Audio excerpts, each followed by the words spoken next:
आप देख रहे हैं टीएनबी। नमस्कार, टीएनबी में आपका स्वागत है। अल्पन बंदोपाध्याय इस वक्त एक ऐसा नाम है जो राजनीतिक गलियारों में काफ़ी गूंजता हुआ नजर आ रहा है। अल्पन बंदोपाध्याय को लेकर जो है अभी केंद्र सरकार और बंगाल की सरकार में तनाव देखने के लिए मिल रहा है। आपको बता दें कि अल्पन बंदोपाध्याय जो है बंगाल के चीफ सेक्रेटरी रह चुके हैं और 31 मई को 60 साल की उम्र पे उन्होंने अपना रिटायरमेंट दिया है। ये जो मामला है इसने तब तूल पकड़ा है जब नरेंद्र मोदी जो है वो याश का जायज़ा लेने के लिए बंगाल पहुंचे थे और इस दौरान मीटिंग में जो ममता बनर्जी है वो आधे घंटे लेट से पहुंची थी, जिसके बाद उन्होंने 15 मिनट में ये सारी मीटिंग को निपटा दिया। इस वक्त ममता बनर्जी ने जो है केंद्र सरकार से 24 मई को जो है ये कहा था कि वो अल्पन बंदोपाध्याय का जो कार्यभार है जो संभाल रहे हैं सेवाओं को थोड़ा और बढ़ा दे। याश और कोरोना के वजह से और 3 महीने जो है इनका कार्यभार और बढ़ाने का बात किया गया था, जिसके बाद जो है सरकार ने ये बैठक के बाद उन्होंने सरकार ने अल्पन बंदोपाध्याय से कहा कि वो दिल्ली में सोमवार को 28 तारीख को उन्हें कहा गया था मई को कि दिल्ली में 10 बजे आकर रिपोर्ट करें। जिसके बाद जो है अल्पन बंदोपाध्याय ने दिल्ली ना जाने का फैसला लिया और 31 मई को उन्होंने रिटायरमेंट ले ली। जिसके बाद ममता बनर्जी का एक बयान सामने आया जिसमें उन्होंने कहा है कि वो अल्पन बंदोपाध्याय को अपना चीफ सलाहकार जो है अहम सलाहकार के तौर पर उन्हें रखने वाली है, जिसको लेकर इस मामले ने और भी ज़्यादा तूल पकड़ लिया है। और इन सब को लेकर हमारे रिपोर्टर जावेद अख्तर ने ex Indian civil servant Zahid Mahmood से बातचीत की। क्या कुछ कहा उन्होंने, आइए आपको सुनाते हैं। नमस्कार, आदाब दोस्तों, आप सभी का द नेशनल बुलेटिन में स्वागत है। मैं इस वक्त सेंट्रल कोलकाता में हूं और हमारे साथ सिविल सर्वेंट जनाब जाहिद महमूद साहब हैं। हम उनसे बात करेंगे। आप जैसा कि जानते हैं अभी नेशनल जो इशू है वो है अलापन बंदोपाध्याय का। अलापन बंदोपाध्याय का मामला लेके आज पूरा मुल्क सरगर्म है। आप जैसा कि जानते हैं कि कलाई कुंडा में एक मीटिंग थी, प्रधानमंत्री उसकी क़यादत कर रहे थे और ममता बनर्जी ने वहां जाने से इनकार कर दिया। चीफ सेक्रेटरी भी नहीं गए, जिससे एक तरह से नाराज़ होकर सेंट्रल गवर्नमेंट ने उन्हें दिल्ली बुला लिया। लेकिन अलापन बंदोपाध्याय वहां जाने से इनकार कर दिया उन्होंने और उनका चूँकि 31 तारीख को रिटायरमेंट था वो रिटायर भी हो गए और बाद में ममता बनर्जी ने उन्हें अपना मशीर बना लिया। ये मामला अभी भी गर्म है और पूरे मुल्क में चल रहा है। इसी मुद्दे पे हम बात करेंगे जाहिद साहब से। और चूँकि सिविल सर्वेंट ये भी है और अलापन बंदोपाध्याय भी सिविल सर्वेंट है, तो हम ये जानना चाहेंगे कि इससे कितना फ़र्क पड़ेगा अलापन बंदोपाध्याय के आगे की ज़िंदगी में। देखिए, वो तो अभी रिटायर हो चुके, तो बहुत ज़्यादा कुछ फ़र्क नहीं पड़ने वाला है। ये उनका प्रेरोगेटिव है कि वो जाते या नहीं जाते। जब रिटायरमेंट हो ही गए तो कोई उनको फोर्स नहीं कर सकता है कि आप ये सर्टेन काम करें। अब ये ऑप्शन पे उनका है। गवर्नमेंट ऑप्शन देती है जो रिटायर्ड काबिल ऑफिसर होते हैं कि आप आइए, एक्सटेंशन कुछ और काम देते हैं, इंक्वायरी कमीशन होता है, बहुत डिफरेंट तरह के कमीशंस होते हैं, वो सब पे उनको दिया जाता है कि आप इसको कीजिए। तो ये उनकी मर्ज़ी है, वो एक्सेप्ट करें या ना करें। बहुत सारे बहाने बनाए जा सकते हैं, बहुत सारे ग्राउंड होते भी हैं ज़िंदगी में। आदमी 60 साल 61 साल तक काम कर लिया और जो टॉप रैंकिंग ऑफिसर होते हैं वो फैमिली को टाइम नहीं दे पाते हैं, उनको बहुत ज़्यादा ऑफिस में रहना पड़ता है और डीलिंग करना पड़ता है उनके लिए। जैसे अब अलापन बंदोपाध्याय चीफ सेक्रेटरी थे, तो जितना भी काम होता है पूरा एडमिनिस्ट्रेशन का पूरे बंगाल में, वो सब उनके डेस्क पे होता है। जो बड़े बड़े फ़ैसले होते हैं और जितने भी आईएएस हैं वो सारे उनको रिपोर्ट करते हैं और उनका काम ये होता है कि काम बहुत बखूबी अंजाम पाता रहे, माने परफेक्ट एडमिनिस्ट्रेशन होता है। तो वो किसी भी तरह से एक चीफ मिनिस्टर से कम नहीं बल्कि ज़्यादा ही काम करते हैं।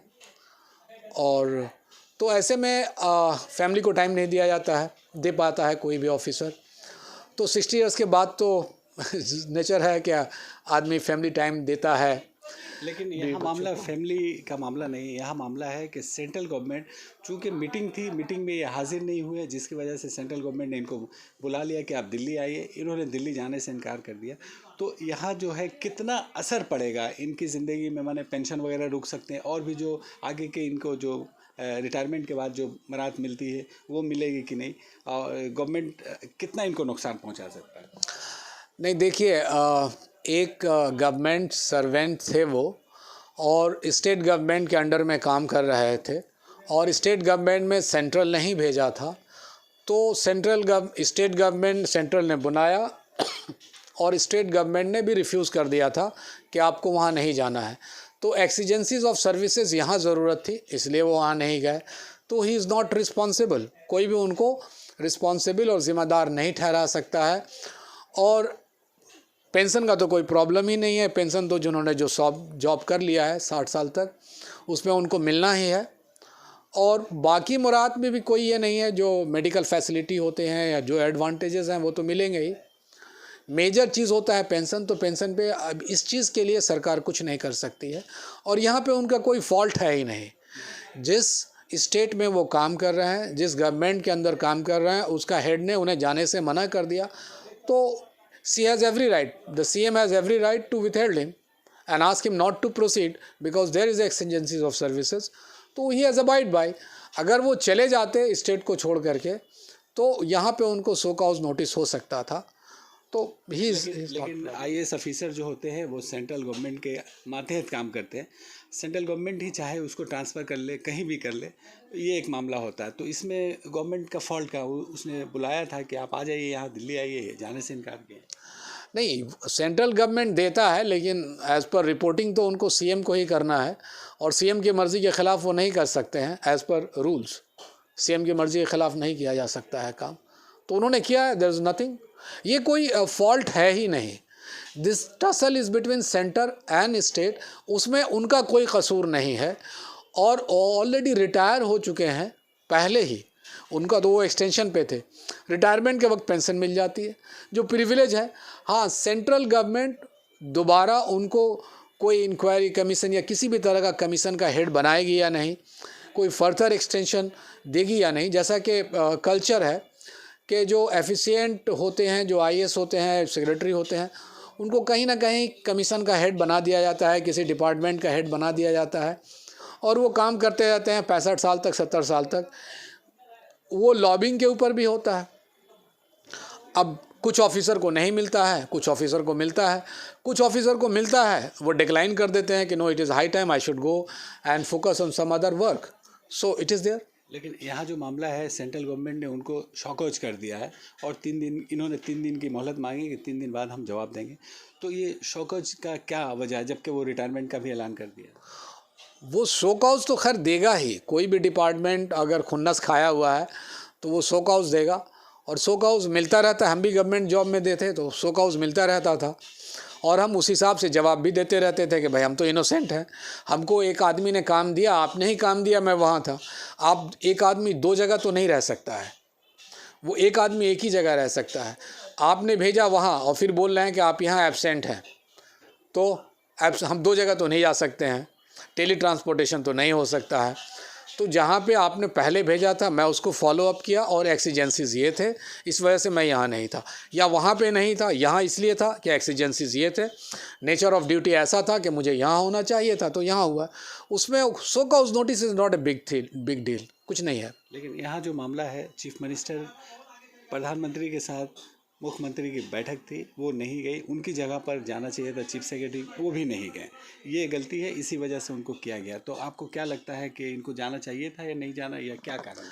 नहीं, ये तो मैं अब फिर से रिपीट कर रहा हूँ कि he is working under the CM of the state, and CM ने कहा कि आप वहाँ नहीं जाइए, ये काम कीजिए, you have to be stay here, he is staying here, ठीक है। बिकॉज इन बिटवीन जो 2 सरकार की लड़ाई है, एक सरकार ने, सेंट्रल ने कहा आइए, और स्टेट ने कहा जिसके अंडर में वो इमीडिएटली काम कर रहे हैं कि आप वहाँ मत जाइए, यहाँ ज़रूरत है, तो यहाँ पे है। अब ये दोनों सेंट्रल और स्टेट की सरकारें आपस में समझ लेंगी, निपट लेंगी, उसमें आलापन बंदोपाध्याय का कुछ लेना देना नहीं है। वो will write down with the all orders that I have been permitted to go there, so I am staying here. लेकिन जैसा कि आप जानते हैं कि किसी भी जो पावरफुल शख्स होता है, या पावरफुल जो भी होते हैं, उसके नीचे के लोगों को पहले उसको नुकसान पहुंचाया जाता है ताकि अगला भी कमज़ोर हो जाए। इससे पहले आपने देखा होगा नारदा मामले में उनके 4 MLA और मंत्री को भी एक तरह से आपके अरेस्ट कर लिया गया, और चीफ मिनिस्टर जो स्पीकर होते हैं उसमें परमिशन की ज़रूरत होती है, लेकिन स्पीकर से परमिशन ना लेके भी अरेस्ट कर लिया गया। और फिर जब उनको बेल मिल गया, ज़मानत मिल गई, फिर भी बहुत कोशिश की गई कि उनको रोक लिया और रोका भी गया और अभी भी ये मामला चलता है।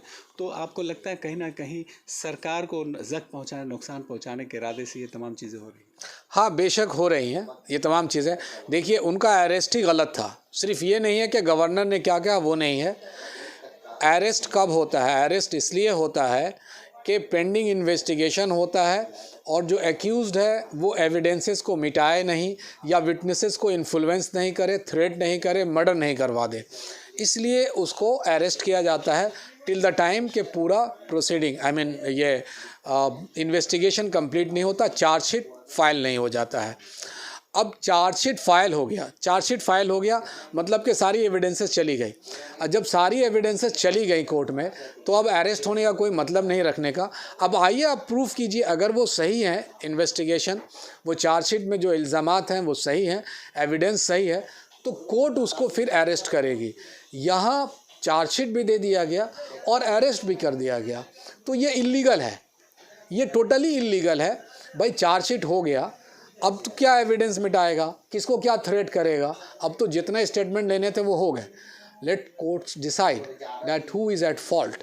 यहाँ पे हाई हैंडेडनेस हुआ है, डबल काम हुआ है और ये एक्सेप्टेबल नहीं था।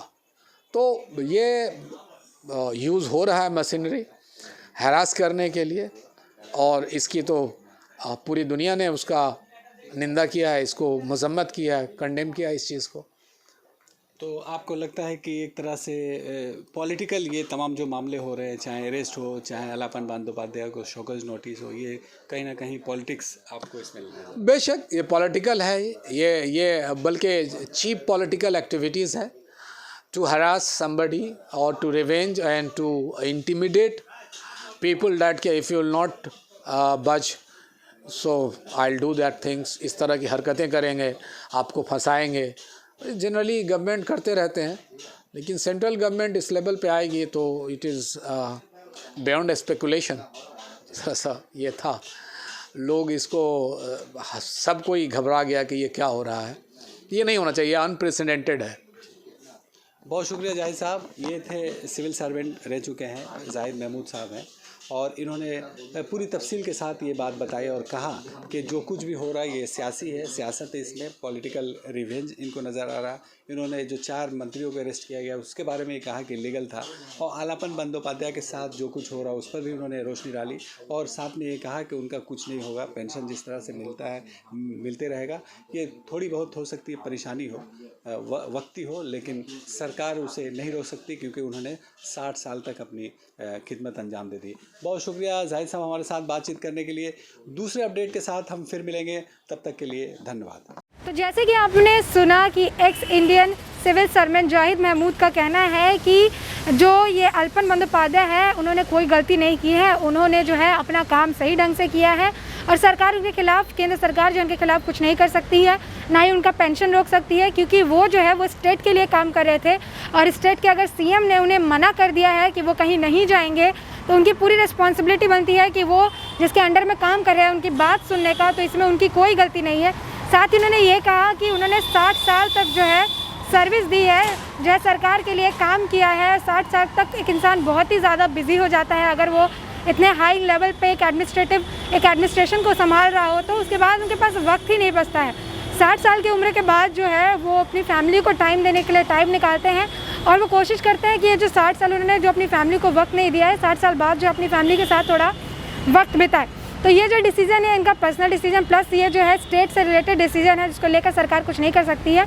इसके साथ ही आपको बता दें कि जब ममता बनर्जी ने ये कहा कि वो इनको अल्पन बंदोपाध्याय को जो है अपना मुख्य सलाहकार के तौर पर जो है नियुक्त करेंगे, जिसके बाद जो है केंद्र सरकार ने उनको एक नोटिस जारी किया है और उनसे इस लेकर मतलब ये क्यों नहीं आए दिल्ली, इसको लेकर उन्होंने जवाब मांगा है। साथ ही ये भी कहा जा रहा है कि अगर वो जवाब देने में अगर वो सही से संतुष्ट ऐसा कोई जवाब नहीं पेश कर पाते हैं तो सरकार जो है उनके खिलाफ कार्रवाई करेगी।